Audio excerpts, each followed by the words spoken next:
Director of Community Relations, Executive Director Marianne Boren from WLSSD. And then we will also have both DPD Chief Sanoa, DFD Chief Sean Perget available for questions, along with City Sustainability Officer Mindy Granley if needed, and City Administrator Noah Schuckman. Did I miss anybody? Nope. Take it away, Mayor. Community Relations Officer, too. Oh, AJ yes, from yes. Okay, thank you everybody for being here. My name is Emily. I'm Mayor of Duluth with you and with these outstanding workers and leaders of the community. We wanted to just share today, first of all, a little bit about what we know so far about this rain event. And before anything else, let's just thank staff. Personally, staff at the City of Duluth, who have to put in a lot of effort and work to not just respond, but to assess, to plan, to help us catalog and figure out what we need to do to close down streets quickly, to make adjustments to traffic patterns, to fix water mains in this kind of weather. And I know other representatives of their organizations will thank their staff, but I also sincerely thank WLSSD and St. Louis County because public workers are doing really, really important things in these kinds of events. So yesterday we spent all day, as many of you did, working through the rainstorm. Maybe you were drying out your basement. Maybe you were helping out a neighbor. Thank you to residents for doing everything that you've done. Here's what we know so far. About 4 inches of rain fell within a 24-hour period. Based on what I learned from the National Weather Service, I think this is the most amount of rain in that time period since the 2012 flood. So we're talking about a lot of water, and water is not always our friend as it relates to infrastructure, and so you're going to hear a little bit about what we know, although I will say we fared quite well. Thanks in part to some of the resiliency that we have put in place since the 2012 flood, thanks in part because we have unfortunately more experience than we would like to have in how we respond to storm events and how quickly we can get things moving. The rainfall comes after significant drought in Minnesota and in Duluth and St. Louis County. These rain events actually do help guide how we move forward, how we design projects moving forward, and how we make improvements to our built environment so that we can be more resilient. Yesterday for us, it was members of our Public Works and Utilities team, Duluth Fire, Duluth Police, Property, Parks and Libraries, Finance, Administration, Community Relations, all deploying and working together to help meet the needs of our community. Our staff have been out all day and all night since yesterday to do the assessments that we have asked them to do. And so before I bring Jim Benning up, I do just want to share a little bit about Properties, Parks, and Libraries. So Jim Philby-Williams is the director of that part of our city, and he is unable to be here today, but we have Parks Maintenance Division out assessing our trails and park damage right now. It takes us an extra day or so to be able to kind of get into those areas, and so we will have more information in the next probably 24 to 48 hours. Initial reports are that most of the damage seems to be to our trails and some bridges. There are some remote areas that are submerged, and as water subsides, we'll have a better opportunity to assess those. But overall, it is moderate damage to our parks and trails system, and we are grateful for that. Also speaks a bit to the testament of the resilience we're building into our parks and trails as we continue to expand those. Parks and trails near streams obviously took more damage in. That includes Hartley, Lester, and some localized bridges and trail failures. East took more damage than West Duluth, both in terms of infrastructure in the city and in terms of our parks. And it should take, actually it says here, about a week for us to finish assessing as the water levels go down for the parks and trails. So with that, I'm going to pass it to Jim Benning, who is our Director of Public Works and Utilities. And I'm sure part of what he'll say is that we are going to be submitting information to our partners at the county in the case that damages can be reimbursed by the state of Minnesota. That has not yet been determined, but we are ready to provide the information in case it is. So, Jim Benning. Thank you, Mayor Larson.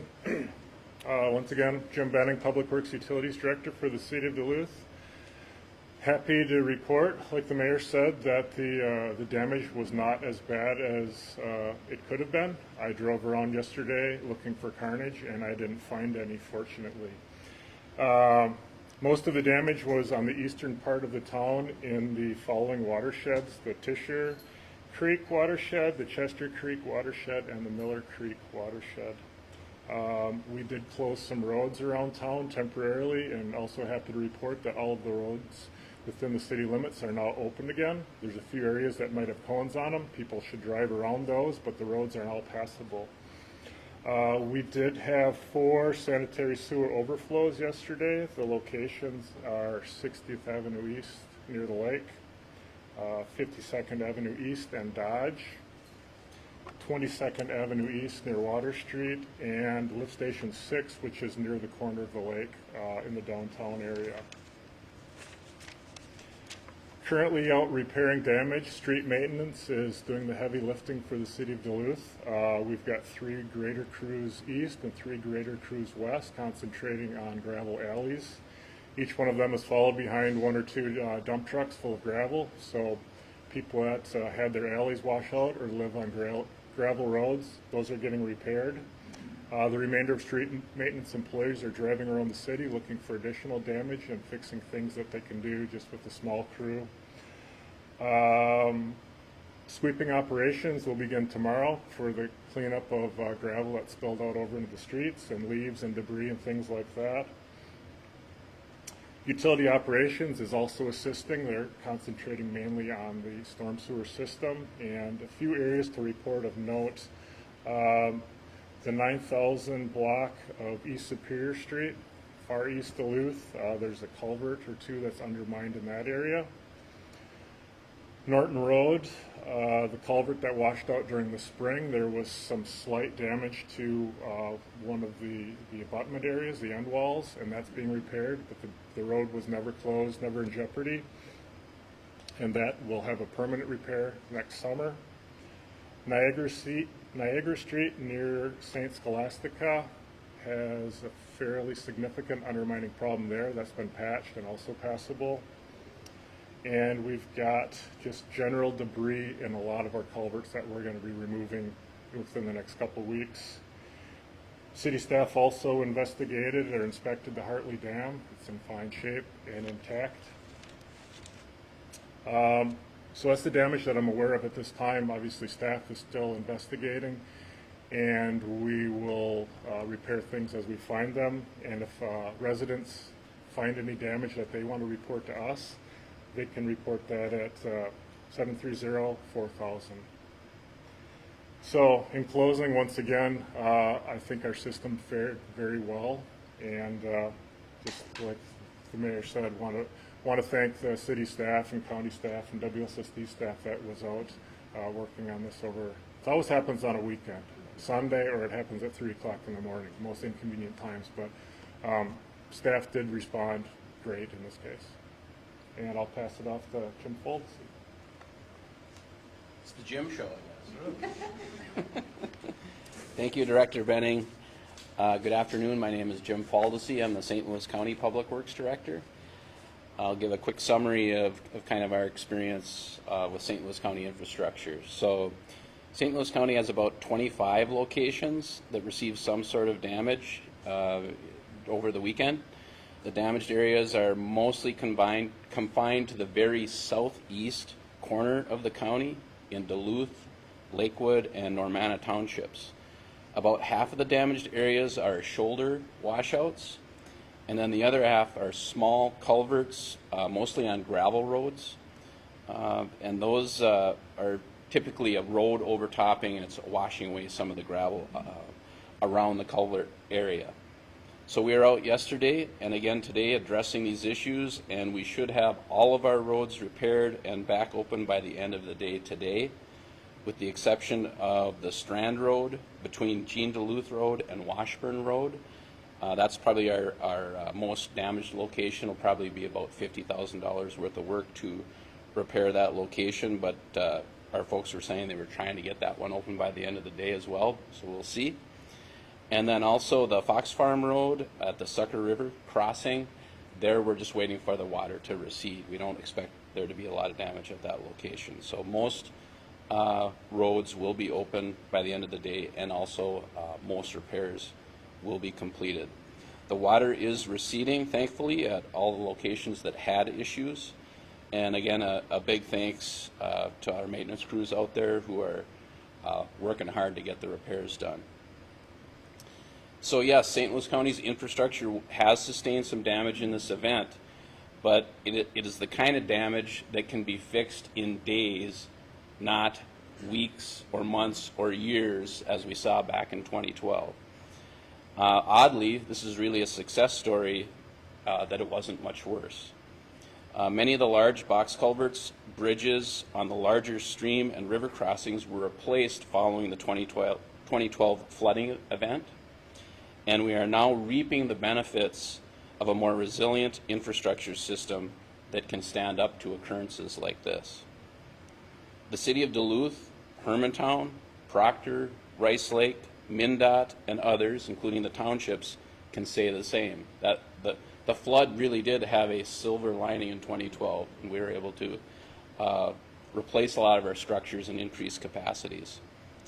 But that work is not over.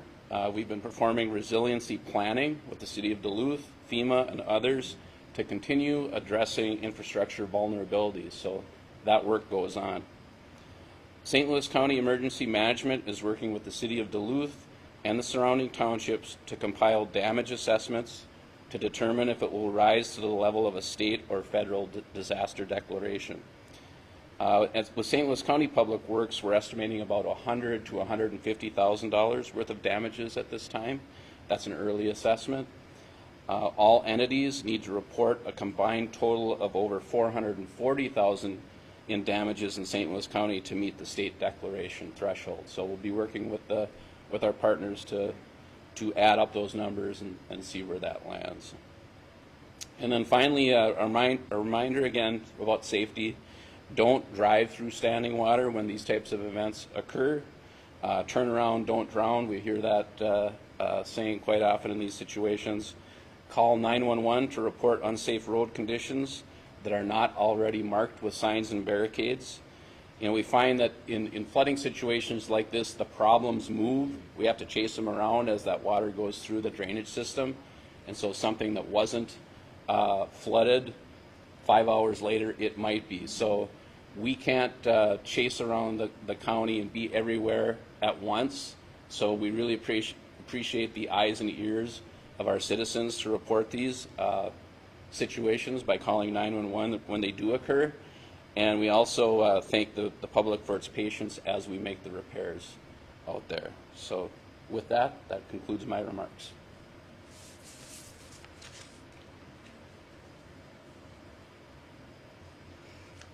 Thank you. So in regard to WLSSD, happy to report we had no damage and really very, very few issues during the high rain event. The average flow that we'll see at the wastewater treatment plant is generally in the 35 to 40 million gallon area. During this past rain event, we did peak above 100 million gallons a day and sustained above 80 million gallons a day, even going into today. In 2012, that would have resulted in overflows throughout the system. In this particular case, we did report overflows in 3 locations. An active overflow on London Road and 13th Avenue East that had a duration of about 40 minutes, and then 2 manholes that had small overflows that resulted in us just having to reseal the covers and a little bit of cleanup, one in Hermantown by the mall area and one in Jefferson and 14th. Really unheard of compared to the experiences we would have had in the past. Again, everybody working together makes these events easier and easier to manage, and the investment in infrastructure is really benefiting all of us in the area when we have unanticipated events such as this. Just a reminder for folks, when we see at the Sanitary District flows in excess of 100 million gallons a day, that means we have stormwater getting into the system. And so for homeowners and businesses, Just a reminder to make sure your sump pumps are not being pumped to the sewer, but being pumped outside. Roof drains are disconnected from the sanitary sewer system, and those type of actions will ensure that we have no overflows in situations like that in the future. Thank you. So before we take questions, I just want to say that when I woke up yesterday morning, I'm sure like everyone else, I didn't think we would be sharing a success story today.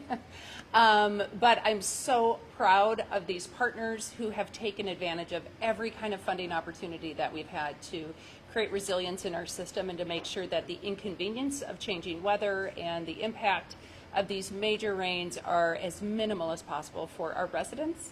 And so thank you everybody for being here and telling your part of the recovery story and the impact in the last day or two. We'll continue to report out as we know more about what the damages are and how we'll be navigating those. And Kelly, do you want to talk us through any questions people may have? Yep. Okay, so before I do that, I just want to bring up one more talking point for the park system.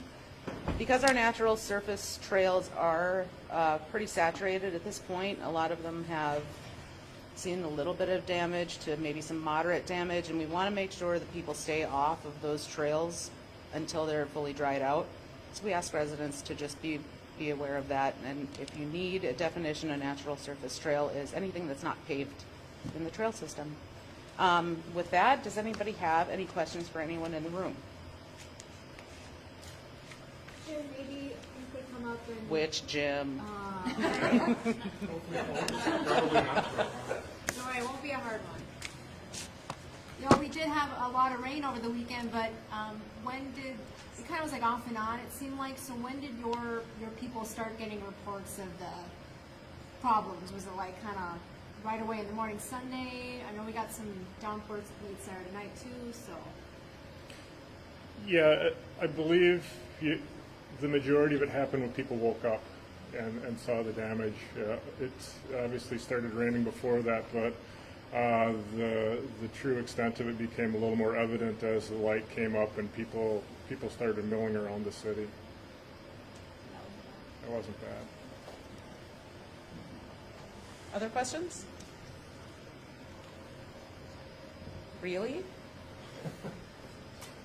All right.